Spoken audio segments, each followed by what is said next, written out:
Dan siksa kubur tidak ada dalilnya.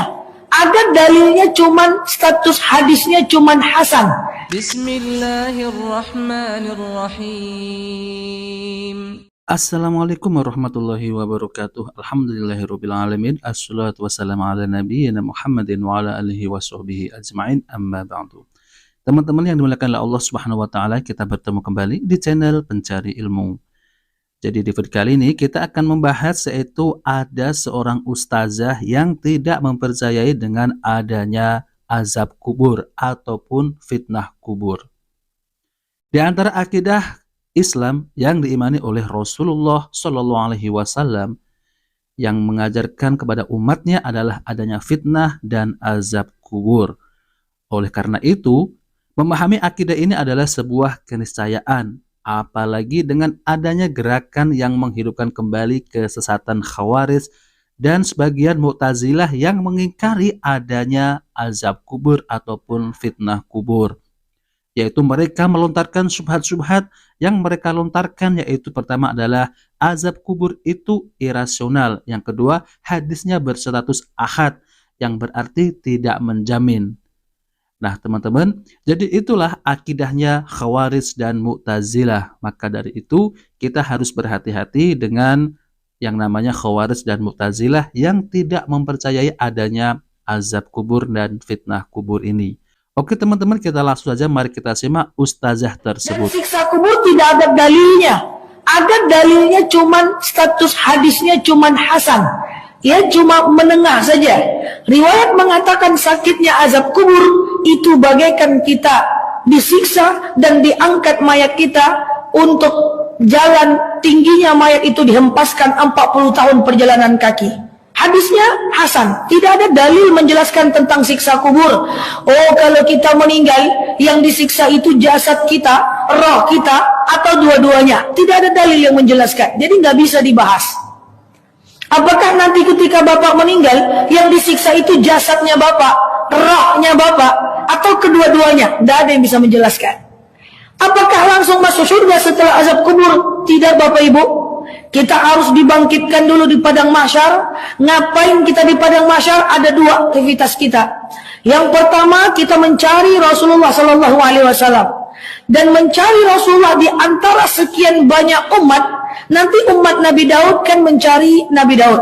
Umat Nabi Musa mencari Nabi Musa. Umat Nabi Isa mencari umat Nabi Isa. Mencari Nabi Isa. Dan umat Nabi Muhammad mencari Nabi Muhammad.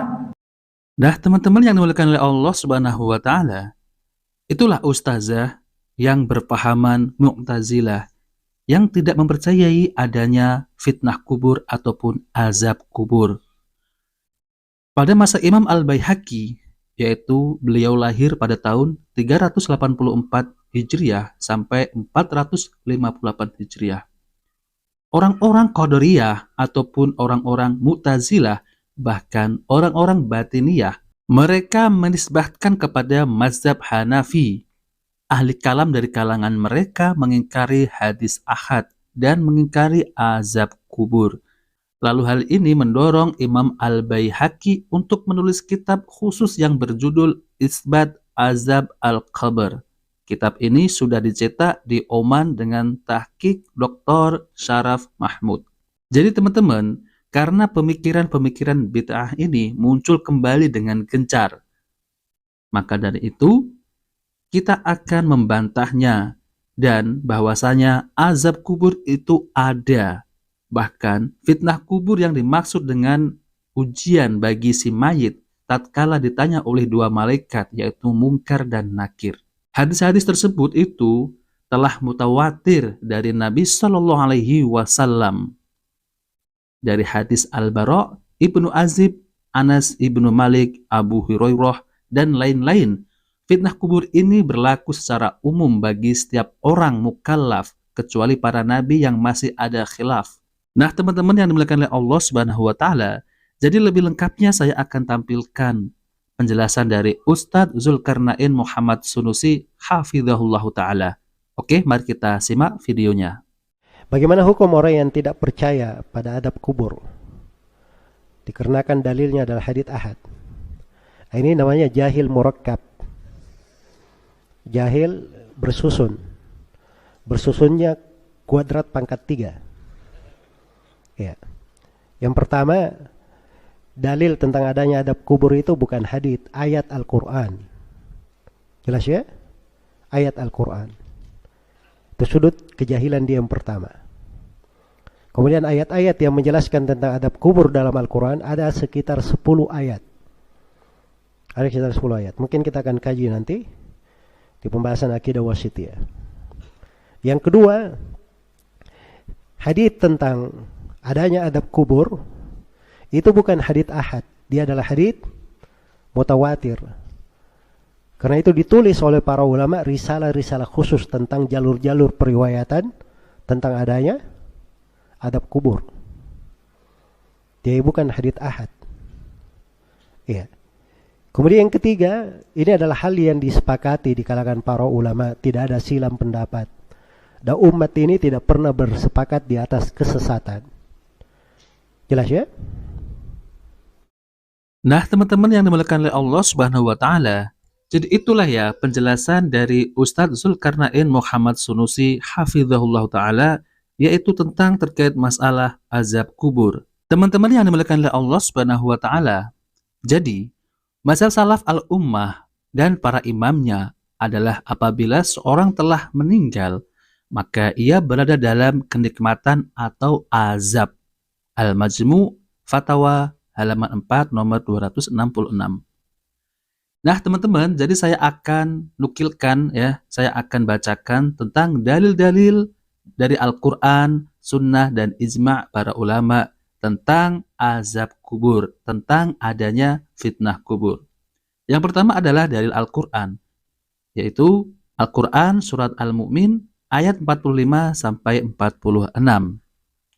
Allah berfirman yang artinya, dan Fir'aun berserta pengikutnya dikepung oleh azab yang sangat buruk. Kepada mereka dinampakkan neraka pada pagi dan petang. Dan pada hari terjadinya kiamat dikatakan kepada mereka, masukkan Fir'aun dan kaumnya ke dalam azab yang sangat keras. Lalu kemudian Al-Qurtubi berkata, jumhur para ulama mengatakan bahwa ini ada dalam barzah dan ini adalah hujjah bagi adanya azab kubur. Fathul Bari halaman 3 nomor 233, tafsir Al-Qurtubi. Lalu kemudian dalil yang kedua di dalam Al-Quran yaitu surat Al-An'am ayat 93.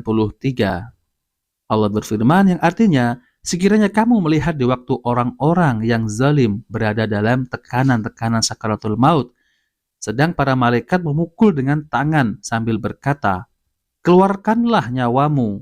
Di hari ini kamu dibalas dengan tekanan yang menghinakan. Lalu Ibnu Abbas berkata, ini adalah ketika mati, para malaikat memukul wajah dan pantat mereka. Fathul Bari halaman 3 nomor 2337. Nah, hal ini disaksikan oleh surat Muhammad ayat 27 dan surat Al-Anfal ayat 50 sampai 51. Nah, teman-teman yang dimuliakan oleh Allah Subhanahu wa taala, jadi saya bacakan yaitu dalil Al-Quran, namun semestinya ini ada banyak sekali tentang dalil-dalil yang mengatakan bahwa adanya siksa kubur ataupun azab kubur. Teman-teman yang dimuliakan oleh Allah Subhanahu wa taala, lalu kemudian dalil dari hadis Nabi Shallallahu alaihi wasallam, yaitu hadis Aisyah radhiyallahu anha. Ia berkata, ada seorang wanita Yahudi Madinah yang sudah tua masuk ke rumahku. Ia mengatakan bahwa ahli kubur itu disiksa di dalam kuburnya. Maka saya mendustakannya, tidak mempercayainya. Setelah ia keluar, Rasulullah Shallallahu alaihi wasallam masuk rumah. Maka saya ceritakan kalau seorang wanita tersebut, yaitu Yahudi tua, telah datang dan menyatakan bahwa ahli kubur itu disiksa dalam kuburnya. Maka beliau bersabda, wanita itu benar. Mereka disiksa dengan pengalaman yang bisa didengar oleh seluruh binatang. Lalu kemudian Aisyah radhiyallahu anha berkata, maka setelah itu saya tidak pernah melihat Rasulullah Shallallahu alaihi wasallam sholat kecuali dia memohon perlindungan dari azab kubur. Lalu kemudian Gundar menambahkan, azab kubur adalah hak, yaitu benar. Hadis ini diriwayatkan oleh Bukhari nomor 1372 dan Muslim nomor 586. Nah, teman-teman yang dimuliakan oleh Allah Subhanahu wa taala, jadi itulah yang saya bawakan yaitu dari Al-Qur'an maupun As-Sunnah, dan semestinya banyak lagi. Namun ini saya paparkan agar apa? Agar pemahaman-pemahaman yang menyimpang seperti Khawarij, Mu'tazilah, dan Batiniyah, ya, mereka harusnya paham tentang adanya fitnah kubur ataupun azab kubur. Namun mereka ini tidak mempercayainya. Ya sudah. Yang penting saya sudah menampilkan yaitu hadis dari Nabi Shallallahu Alaihi Wasallam dan firman Allah. Oke teman-teman, jika video ini bermanfaat jangan lupa like dan subscribe di channel Pencari Ilmu. Wabillahi taufiq wal hidayah. Wassalamualaikum warahmatullahi wabarakatuh.